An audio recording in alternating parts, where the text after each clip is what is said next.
Good afternoon, everyone. David Dubine here. Thank you for spending your valuable time with the Adapt 2030 channel. Belgian brewers running out of bottles. No glass, no aluminum.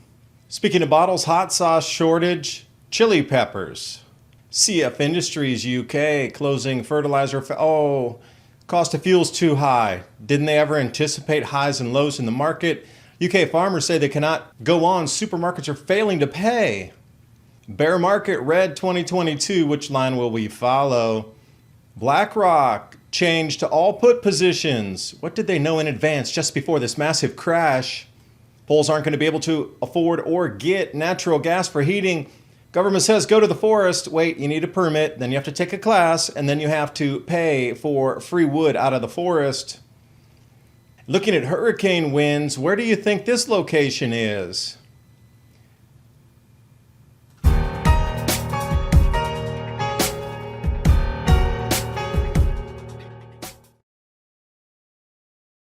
The CEO of Wells Fargo warns the worst is yet to come for Americans. Deutsche Bank is forecasting a major recession among similarities to the 1970s era stagflation and real wealth destruction. If the playbook follows the 1970s, gold and silver are the standout cheap asset from this starting point. Bloomberg Intelligence forecast $2,500 gold by the year's end. Meanwhile, Goldman Sachs, Wells Fargo see gold hitting record highs in 2022. Former Gold Corp chairman Ian Telfer warns peak gold has been reached regarding maximum output, and for that reason raised his forecast to $2,500 an ounce. Call the Patriot Gold Group today before it's too late. Patriot Gold Group has the No Fee for Life IRA, where your IRA or 401k can be in physical gold and silver, and you may be eligible for the No Fee for Life IRA on qualifying rollovers. Call 1-800-356-4470 for a free investor guide today.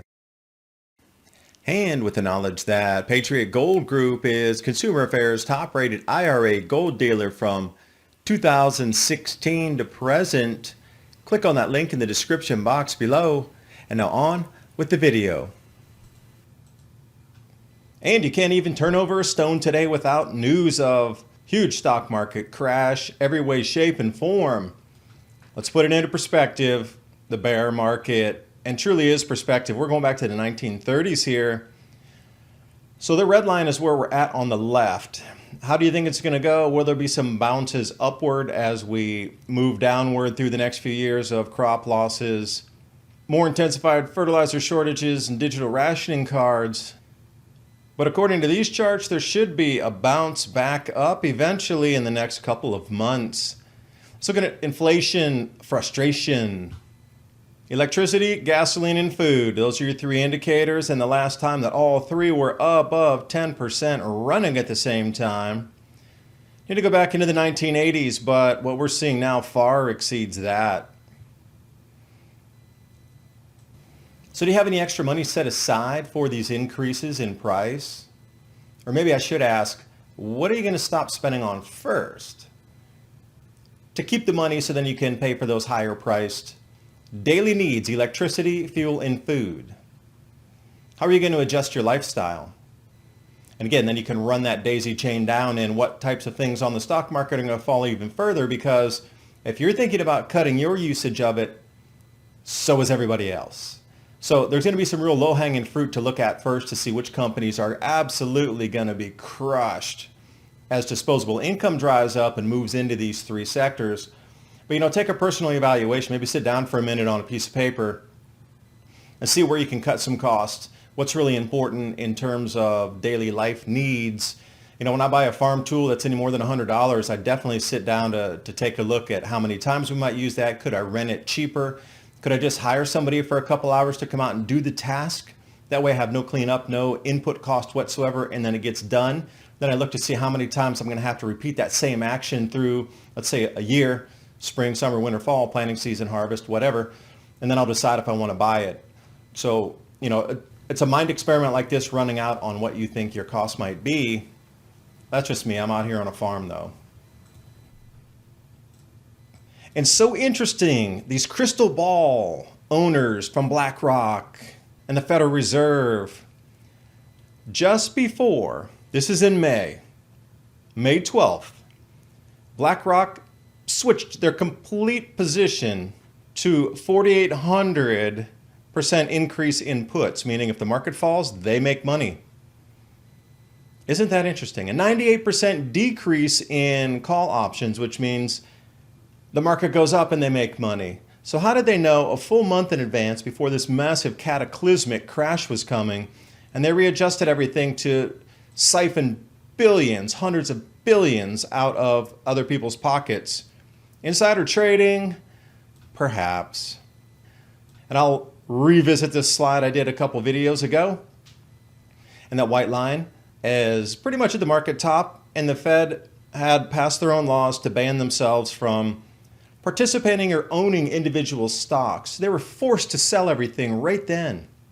They had about a 30-day or a 60-day window, which would have put them at the second top, right at the absolute high. They all had to exit. So, of course, they all had to get out right then. Again, insider trading, call it what you like. Arizona wheat production, it's moments of zen that let you put it in perspective on how much energy and input it takes to grow a field of wheat. But at the same time, nothing can beat nature in decompressing all of your stress. Walk around with your bare feet. And also during this downturn, wheat futures closed down, but the dead cat bounce looks like it's going to head higher. And as we go into the September and December calls for physical delivery of wheat, this is going to skyrocket. My call still stands at $20 wheat as we head into September through December. And I didn't say it, but please don't say it when you hear the price. More of the absurd. Belgian brewers are running out of bottles. Previously, glass bottles were supplied by Russia. To get them actually in Europe is far too expensive, so they thought, hey, let's substitute. We're going to go with aluminum. Sorry, that also comes from Russia. Now, speaking of bottles, this story made the headlines just a couple days ago. Sriracha. I call it rooster sauce. I get the rooster sauce. Everybody knows that one with the green cap. What's startling is it's because of chili pepper shortages. Now, for me, chili peppers are one of the easiest things to grow ever. So what is happening with that where they can't grow enough chilies? That, for me, is a no-go explanation there. I mean, you would have to have a mega drought upon a mega drought of a mega drought in a desert planet not to be able to grow chili peppers. And the supply chain breakdowns, if they haven't figured out something regionally or very close to where they're producing to grow chilies for them at that mass or that volume, something very wrong with the explanation for here. I just don't believe it. I just don't. So over onto this story, I did a lot of back checking, so I have some good info about this one now. There was a lot of conjecture that people could just wander into the forest and cut down the forest and heat their home with wood. That's about Poland here. And their government's saying, you're not going to get enough natural gas this winter, so you're going to be allowed to go into the forest. So everybody just jumped with it. They're going to cut all the trees. But here's what's so strange about it. So here's what's so strange about it. I put both parts in blue there, underline them.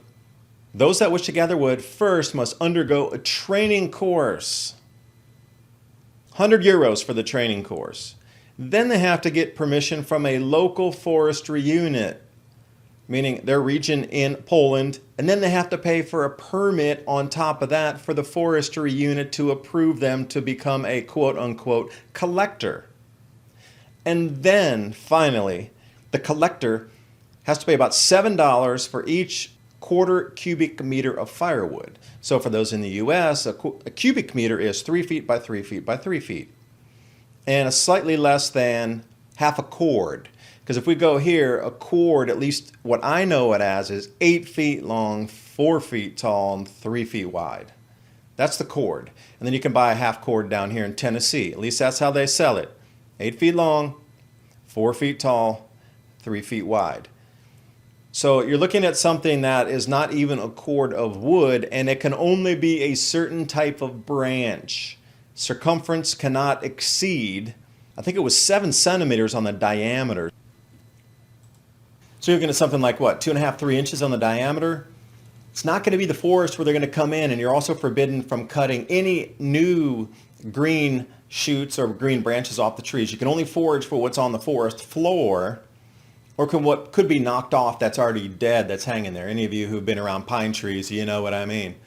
So there's a lot of other requirements other than people can just run to the forest and cut everything down and heat their homes. No, no, no. But you notice how every step of the way the government's involved in the permitting process, from the fees you pay for the classes to the fees you pay for the permits, and then the ultimate that you actually have to pay for the sticks that you picked off the forest that grew for free. You see how there's nothing free there. Oh, you're going to switch from natural gas so you can't heat your homes. Oh, they're so good. They're so polite. They're going to give us this out. We're going to give us they're so wonderful to help us get through this winter. But imagine the people that have to pay those hundreds and hundreds and hundreds of euros just to get the right to go in and collect in the forest. It's not even guaranteed. They can reject your permit.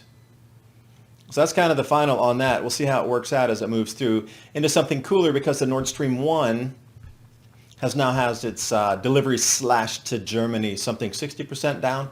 See how it rolls through the next few days. And staying in Europe, a moment of zen in the madness. Remember those days when we could travel freely? Me too. And over to the UK, Cheshire, as I would say with my over-the-pond accent, CF Fertilizers is closing that factory permanently. Remember, it was talked about as just as ceasing in hiatus in operations. They're now absolutely going to 100% closure on this.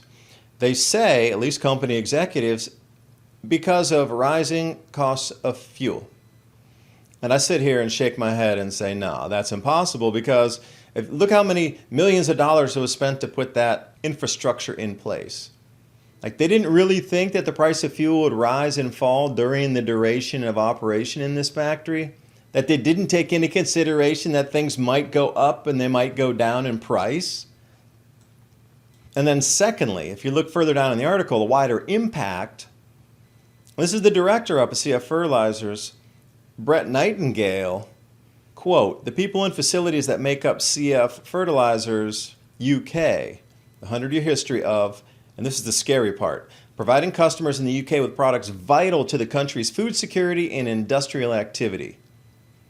But they're going to close, although it's so vital for the food security of the country. And they're going to close? See, the government should be under mandate to keep them open to continue fertilizer production. And staying in the UK, off the independent here, food prices surging as farmers ditch fertilizer.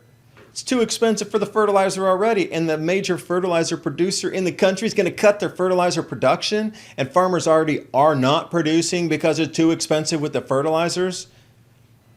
And to take it a step further, UK farmers say they cannot go on as supermarkets are failing to pay their 30, 60, 90-day invoices. British farmers are saying supermarkets are not paying a fair price, or they're not paying at all for the produce. So they're going to have to choke off what they deliver to the supermarkets. And again, it comes back to the input cost for the farmers. Just those 3 articles alone there. I mean, really what is happening in the UK? They're already struggling for fertilizers. Supermarkets are not paying. There's food shortages. Input costs are so unaffordable that farmers are not choosing to plant now.